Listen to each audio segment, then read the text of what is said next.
There's a storm across the valley. The clouds are rolling in. The afternoon is heavy on your shoulders. There's a truck out on the 4-lane, a mile or more away. The whining of his wheels just makes it colder. Welcome to Community Forum. My name is Priscilla Almquist-Olsen, your host.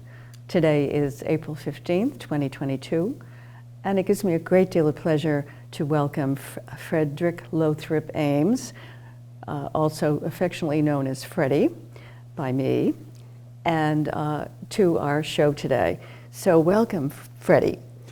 Well, thank you, Priscilla. I should say that we've known each other since the 1950s, and I really was a little Freddie then back in the 50s. So you yeah, you're so much younger than I am, so you really were a little Freddie. It's almost a generation's difference, don't you think? I wouldn't go that far. Anyway, tell us about the Oak Saints Memorial Hall. You have shepherded and managed that for so many decades, and now there are a few notices that have to go out to the residents. Tell us a little bit about what's going on at the moment. Well, at the moment, as you know, we are looking to get town approval in 2023 for a major restoration or renovation or modernization, all three, of the interior of the hall. And that would be at probably could be as high as 6, 7, 8 million. The hall is really due for that. As you know, the Unitarian Church has been done over, the library has done over, and we're sort of the next of those historic buildings, really, if you just come right up Main Street. And we're the last one. We are the youngest of those buildings. So what are the renovations? What can we expect? Well, you can expect an elevator. Yippee! You can expect a central heating and air conditioning. Wonderful. You can expect a separate entrance for the caterers. They'll be able to come in directly from the parking lot instead of having to go through where the guests are. And the caterers would be very pleased with that, as well as they will use the elevator and guests will use the elevator. In other words, there are doors on both sides for going to the second floor. There will be new lighting. There will be the grand staircase, which is one that Olmsted designed. Olmsted's part of the design of this building was the grand staircase outside. That will be rebuilt, and that is also showing the sign of aging and settling. And there are any numbers. There's a new electrical service. There's a lot that's going to be brought up to code for accessibility, just to meet modern standards. And the idea behind this very large project is that this will last for several generations to get care of all the capital improvements. And going forward, there's a master plan that had been done in 2015, and there's several $100,000 already that has gone into planning, has been invested for this project. There will be a sinking fund set up. So every year, the hall will set some money aside, and in 20, 30 years, when maybe a roof needs changing or something like that, there'll be a good amount set aside for that. So again, it's a very well thought out, comprehensive plan going forward detailed for the next 50 years. And the plan is to have all these fixes work for another 100. So that is the plan. Wonderful. So tell our viewing audience about the recent needs of the building, which need to be handled immediately. Well, we have had an emergency arise. There were some cracks noticed in the ceiling in the big upstairs hall, right where the beam ends of the trusses go into the exterior wall, and that was uncovered, and it was discovered that there has been some deterioration in the beam end. This is where the beam rests on the exterior wall. It comes down at that point. And then with the truss, it's all part of a wooden, all joined together like a frame, which then has vertical members that go up and support the roof, that very large roof. that the hall has. So the emergency is this has to be fixed right away, or we could be in danger of having the roof collapse, which would be a total calamity. We've gotten some very good engineers to look at it. They've studied it closely. We've gotten some bids back from people who are very skilled in working on jobs like this. So that was first discovered in early March, and we're in mid-April, and we're pretty much ready to go. So we've moved on this very quickly. Wonderful news. And so when, I know the hall is so popular with weddings, wedding receptions, and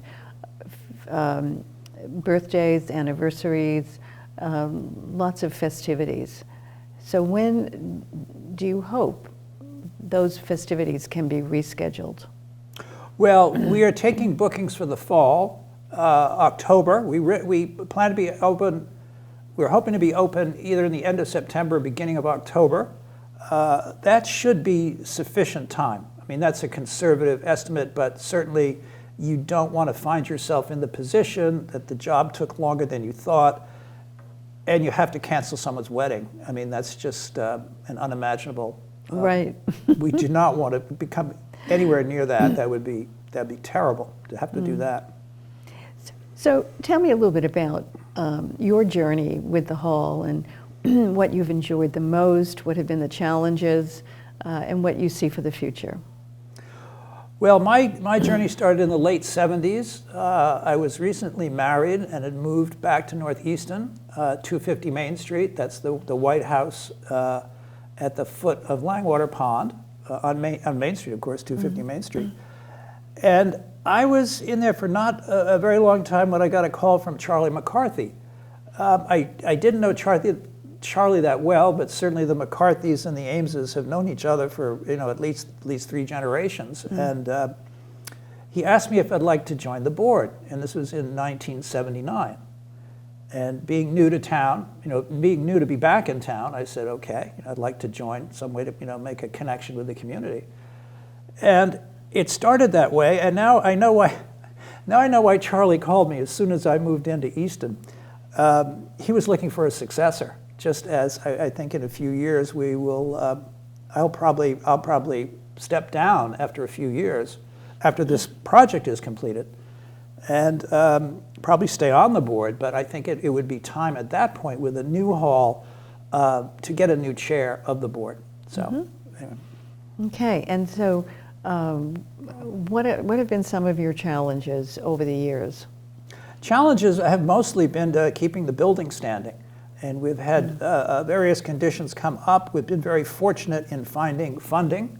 The town recently has been very, very critical to maintaining the hall and securing the exterior of the building. I think that's really about it. As far as it's just really sort of very simple.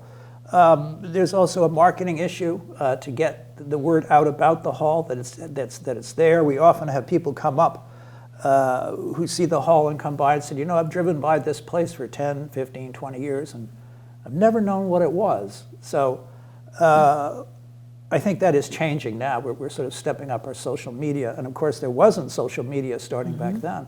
So what is the website for people to view what's going on at the hall? And also, I know I'm a friend of the Oaks Ames Memorial Hall, so there's that group, the Friends.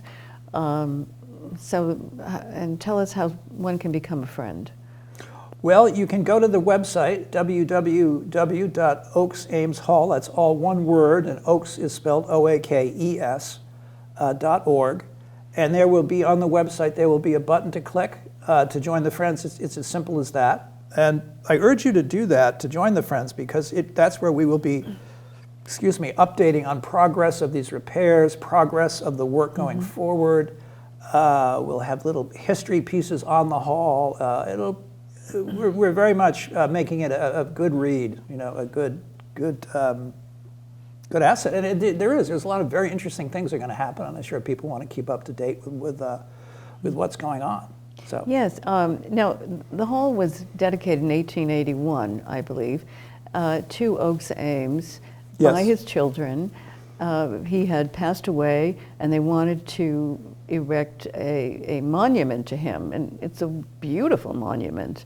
The second floor is especially beautiful with the stained glass windows and the stage and so forth. I remember a Tom Rush concert there that was just wonderful. There were two of them. Now I know that you want to bring classical plays back as well, but tell me what the idea was when the hall was first erected. What was the purpose? What did they foresee would be held at the hall? Well, I would imagine, with the upstairs hall that you mentioned, which has a great stage and beautiful acoustics, that was probably designed as either for theatrical productions, for musical, or else an assembly hall for lectures. And that's pretty much, the hall is pretty much doing the same thing it was set out to do back in 1881. Smaller events can be held downstairs in the smaller hall. And we've been renting out the loggia in warm weather. That's sort of the front porch there. And that's very pleasant. And also I think there was, at that time, with the shovel works, there were educational or vocational programs put on for the workers to do probably English classes. There was stenographer lessons. There was all that sorts of things. So that was sort of, give them a leg up, get them with skills to go into Boston or Brockton and get jobs. So there's very much, helping the community. And the deed, it's a deed of gift to the town. Trustees are the hall who hold the title and manage the building, but it's for the benefit of the town. And built for the ordinary purposes of a town hall is the language. Now, some people have confused that with being like the town offices, but that's not so. You can just tell there's three large spaces in that building, and there's nothing that's remotely office size in it. So again, it was built for social gatherings, educational programs, the meetings, town meetings can be held there for no charge.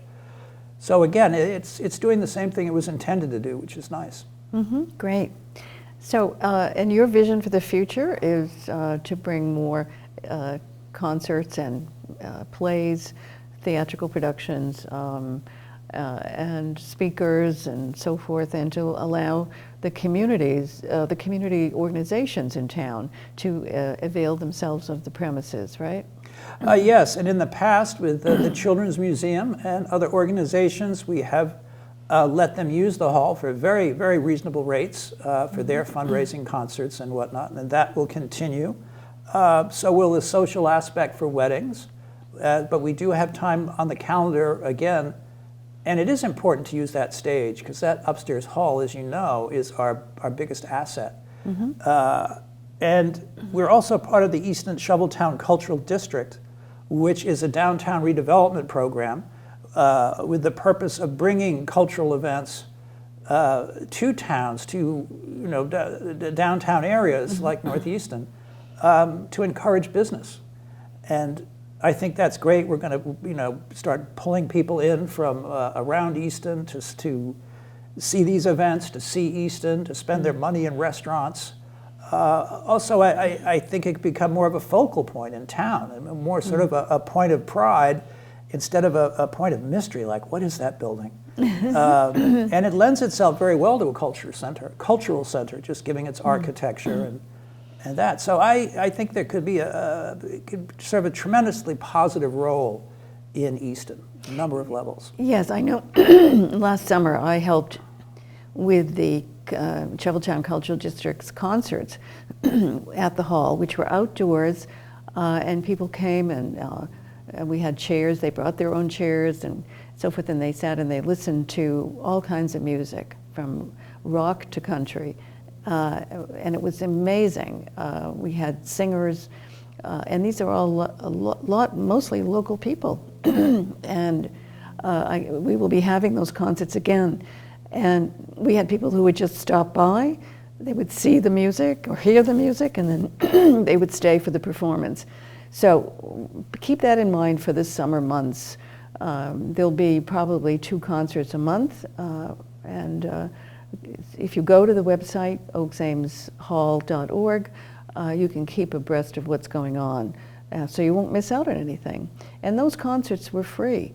Why? Because the late Carolyn Cole, who was the founder and chairman of the Charlottetown Cultural District, would secure grants in order to pay the performers so that Easton residents could come without charge. And many of them, of course, bought a 50-50 ticket from me so that we could raise some more funds, raise some funds to keep. Anyway, thank you so much for coming today and giving us a quick rundown of what's going on currently and your vision for the future. We appreciate it. In closing, I'd just like to say a brief note of thanks and just stress to people how important the partnership is with the CPC and the town and the hall, working together very nicely. It's really a good effort. There are lots of good people involved. There's the Board of Select Persons with Dottie Fulginetti. There's the CPC with Tom Broussard. And you always get in trouble doing this when you start listing people and you probably can forget someone. But anyway, there's a lot of help coming from 136 Elm Street. So okay, and let us not forget what we need to advertise today, especially to all the voters in Easton. May 16th is town meeting, and please come to that town meeting and vote the CPA request of the Oak Saints Memorial Hall in order to repair the beam, I believe, right? The truss, and we have a campaign underway to raise $250,000 privately from state grants. In other words, in addition to what the CPC might put in, we want to match that amount. So you're doing your fair share. Oh, absolutely, absolutely. Great. So voters of Easton, please go to town meeting on May 16th and vote for the CPA award to the Oak Saints Memorial Hall.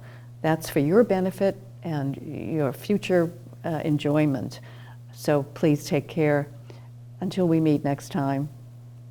Thank you, Freddie. Oh, thank you, Priscilla. Be well.